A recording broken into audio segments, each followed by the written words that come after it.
ക്ഷമിക്കണം. എനിക്കിനി ചോദിക്കാനുള്ളത് മൗലിദ് ഓതിനെ കുറിച്ചാണ്. ഇമാം സുയൂത്തി അദ്ദേഹത്തിന്റെ ഫതാവയിൽ പറയുന്നു, മൗലിദ് ബിദ്അത്താണ്, ഇബ്താലൂൻ, അത് തീറ്റയ്ക്ക് വേണ്ടി ഉണ്ടാക്കിയതാണ്. ഇതിനെക്കുറിച്ച് എന്ത് പറയുന്നു? ഇമാം സുയൂത്തി റളിയല്ലാഹു അൻഹുവിന്റെ അൽ-ഹാവിൽ ഫതാവ എന്ന ഗ്രന്ഥത്തിൽ നിന്ന് ഉദ്ധരിച്ചതിന്റെ ആ മുകളിലെ ഭാഗം ഒന്ന് വായിക്കും. എത്ര നിങ്ങൾക്കുള്ള മറുപടി ഉണ്ട്. ലാസ്റ്റ് ഭാഗമാണ്, അതിന്റെ ഇടയിൽ നിന്ന് ഏതോ ഒരു അല്പങ്ങൾ വായിച്ചതാണ്. ബഹുമാനപ്പെട്ട ഇമാം സുയൂത്തി റഹ്മത്തുള്ളാഹി അലൈഹിയുടെ അൽ-ഹാവി മിൻ ഫതാവ എന്ന മഹാനവറുകളുടെ നിങ്ങൾ ആ കുറിപ്പ് നോക്കി വായിച്ച കിതാബിന്റെ ഒറിജിനൽ കിതാബാണ് എന്റെ കയ്യിൽ ഉള്ളത്. അതുകൊണ്ട് തുടക്കങ്ങൾക്ക് വായിക്കാൻ കഴിയും. എന്നാ ശരി.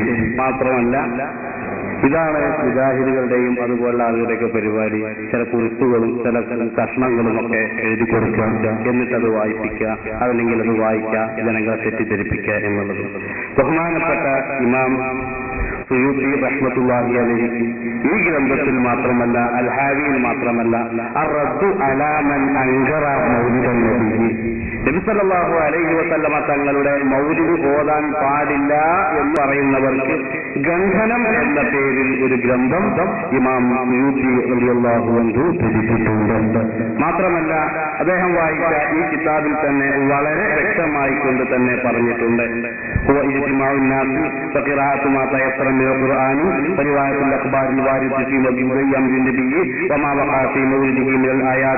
എന്ന് പറഞ്ഞതിന് ശേഷം ബഹുമാനപ്പെട്ടവർ പറയുന്നത് അത് നല്ല കാര്യമാണ്.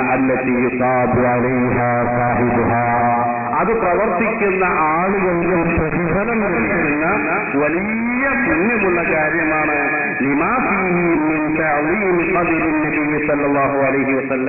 ഹബീബായ റസൂലുള്ളാഹി സ്വല്ലല്ലാഹു അലൈഹി വസല്ലമ തങ്ങളെ ആദരിക്കുകയും അല്ലാഹുവിന്റെ റസൂലിന്റെ ജന്മദിനത്തിൽ സന്തോഷം പ്രകടിപ്പിക്കുന്നതും അതുപോലെയുള്ള നല്ല കാര്യങ്ങൾ അതിൽ ഉൾപ്പെട്ടതിന്റെ പേരിൽ അത് നല്ല കാര്യമാണ് എന്നാണ് ഇമാം സുയൂത്തി എന്ന് പറയുന്ന മഹാൻ ഇവിടെ ഓർമ്മപ്പെടുത്തിയത്.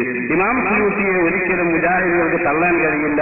നേരത്തെ ഇവിടെ സൂചിപ്പിച്ച KM മൗലവി സാഹിബ് കേരള നദുവത്തുൽ മുജാഹിദീൻ പ്രസിദ്ധീകരിച്ച ഇസ്ലാഹി പ്രസ്ഥാന ചരിത്രത്തിന്റെ രാമുഖം എന്ന പുസ്തകത്തിൽ വളരെ വലിയ പണ്ഡിതനും നേതാവുമായി പരിചയപ്പെടുത്തിയ KM മൗലവി സാഹിബ് അദ്ദേഹത്തിന്റെ ഖാദിയാനി വാദഖണ്ഡനം എന്ന പുസ്തകത്തിന്റെ 14-ാമത്തെ പേജിൽ വളരെ വ്യക്തമായി കൊണ്ട് തന്നെ പറയുകയുണ്ടായി, ഇമാം സുയൂത്തി നൂറ്റാണ്ടിനെ സമുദ്ധരിക്കാൻ ബിദ്അത്തിനെ തൊട്ട് സുന്നത്തിനെ വേർതിരിച്ചെടുത്ത് സമൂഹത്തെ സമുദ്ധരിക്കാൻ വിമുഖരാകുന്ന നൂറ്റാണ്ടിലെ സമുദ്ധാരകന്മാരിൽപ്പെട്ട മുജദ്ദിദുകളിൽപ്പെട്ട വ്യക്തിയാണ് എന്ന് ഇമാം സുയൂത്തിയെ സംബന്ധിച്ച് പറഞ്ഞിട്ടുണ്ട്.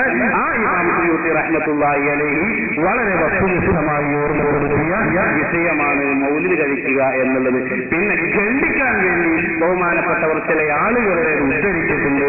ആ ഉദ്ധരിച്ച ഭാഗമാണ് നിങ്ങൾ വായിച്ചത് എന്ന് ഓർമ്മപ്പെടുത്തുന്നു.